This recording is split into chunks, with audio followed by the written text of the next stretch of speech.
This video intended for educational purposes.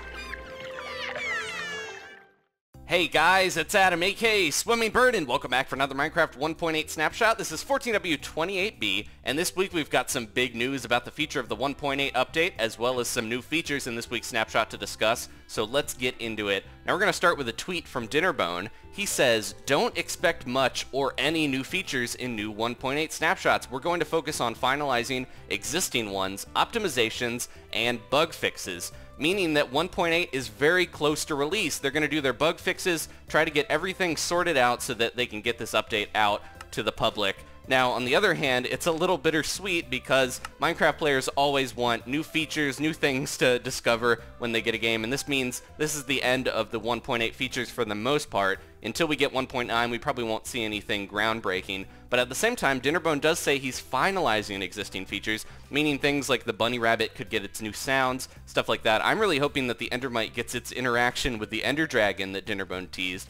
But yeah, we can get some improvements to the existing ones. They just probably won't be adding like a new mob or something for 1.8 at this point, since it's so late in the update development. Now, developer Serge also added, my guess is that the 1.8 update changes almost all source files in Minecraft since 1.7. It's a huge step forward, meaning we probably won't see any mods updating to 1.8 anytime soon, but it's just going to show how many new things we got in the game, how many game-changing features. We've got slime blocks connecting and bouncing people around, prismarine, underwater ocean monuments, the Endermite, the Guardians, all this good stuff. Bunny rabbits. I'm excited to play 1.8 in the official release. Now, one thing I wanted to add about the rabbits, when I originally played the first snapshot with them, I couldn't find them in the wild anywhere, but as you can see, they're all over here in this taiga and mega taiga area. They spawn in most biomes, it seems. A lot of people were letting me know that they saw them in the snapshot. So yeah, the rabbits are already spawning. If they get their sound effects, as the Mog Miner was inquiring about with the composer C418, then that would be really cool. I'd like to hear these guys actually make sounds. So the updates this week in the snapshot, servers and the single player client actually had a big update in terms of optimizations. They now run a lot more smoothly, so it should be good, especially for people with lower end computers. And servers can now choose to customize the network compression in their server properties, meaning they can send out less data, which will mean less network lag, but it also means that people are going to need a bit of a better computer to run it. So this is up to the server whether they want to do it. Most servers will probably try to take the brunt of the work on themselves because most players might not be playing with a super fast computer, but it's nice to know that you have options to make the lag alleviated on a few servers. Now, down here, we've got a new feature, this little bunny rabbit sitting right on it. So in the past, enchantments and potion effects, you would have to actually use numbers to pick which one you wanted to do. So I would always have to like open up the Minecraft wiki to figure out what the number for jump boost and stuff is. But as you can see here, you can just put in the name now. You put in how long you want it for and then what level it is. And you can put true if you don't want particles to fly around. Now I have jump boost. So you can do the same with enchantments, like if I had a sword in my hand and I use sharpness, I just put level 5, then you can very easily get a sharpness 5 enchantment. So yeah, this is a very quick way to get enchantments and potion effects without needing to know all the different ID numbers, kind of like the blocks got switched over. Now in video settings, this was a new feature recently. In the last couple snapshots, we got these alternative blocks, which means you can have variations on the blocks, like maybe a chunk of dirt that has like a flower growing off of it or something like that, like embedded in it, things like that, or differences in how a lot of the different blocks and things look.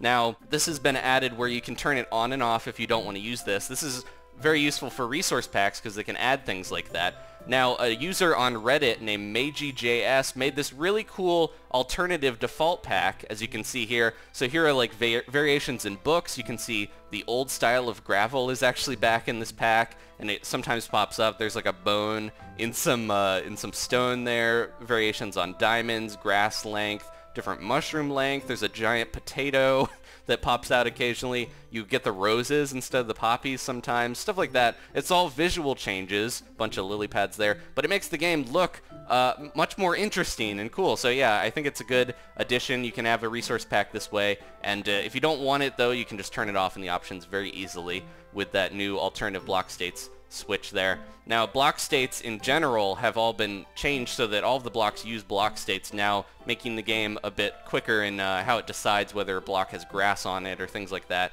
speeding up the game. We got a new command called command stats, This is useful for if you have a command block or a sign for like a game and you want to use a scoreboard to interact with it. You can keep track of how much stats have been like poured out from a command block, or how many times a player has done a certain thing, and add and subtract them. This is mostly useful for map makers and server operators and stuff like that. Now, developer Serge, he tweeted this: quick poll for my followers, in survival, what do you enjoy more, base building or exploring the world? And he also followed up saying that he never uses F3 when he explores because he doesn't like to have all the coordinates and stuff all over his screen. So he added a new feature called reduced debug info, and you can toggle this in the options in feature snapshots, but it basically makes it so that there's less info here. You get the coordinates and your frame rate and stuff, but you don't get all of this info, so it's a lot easier to explore and just have your coordinates popped up there. But the fact that he's asking if you like exploration or building more makes me think that he's thinking about some other new features to add in the game. So a few bug fixes before we finish up here. TNT had some really bad Z fighting. That's when textures seem to overlap when they're flat. It's like the TNT texture on the side here would go over that, and it would have a lot of weird collision where it would look all like staticky and stuff, but now it's just one solid thing when you detonate TNT there. A few other things: rain was going through upside down stairs. If you had them in your base, you would get like rain pouring through. If you slept in a bed near a transparent block, like a leaf block or like glass, you would accidentally go inside of it, and some things you could suffocate in if you woke up and you would just pop into that block. Double slabs had that really cool seamless look, but that was a bug, so we can't stack two double slabs to make like a seamless block there that we've gotten in other updates. And then finally, item frames were using the oak texture on the side, but they're now using the birch texture again, so they look more normal.